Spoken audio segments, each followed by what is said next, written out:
they use for sewing a net, and it's called a sheet bend.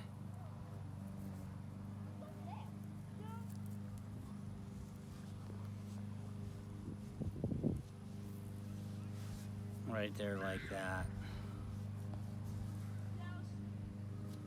And then this goes into a mesh, into another mesh, into another mesh, and this goes into a mesh, but this is the knot they use. And so when the net rips, you come back to this knot and you're either going to make a pickup or a cider out of it. And so what you need to do is you need to take your knife and you need to trim this away so that you have this pickup that you can re-sew to.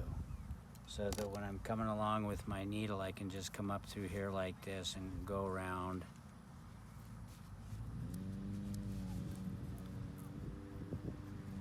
And back down. And keep sewing.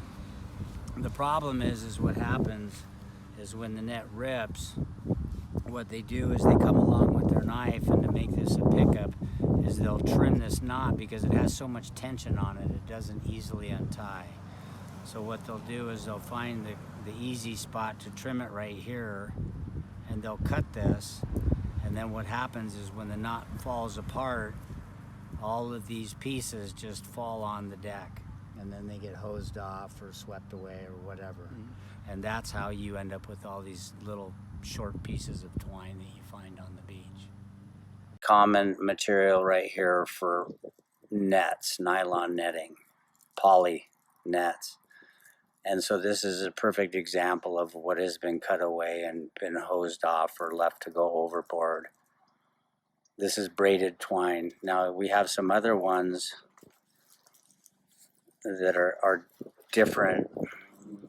Typically this is not used for sewing. This is just trimmed away from some 3-strand, maybe for a cork line or a crab line or something like that.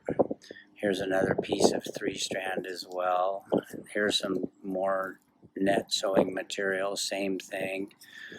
And this is probably just a little scrap piece that's left off of a big hawser line after they splice it.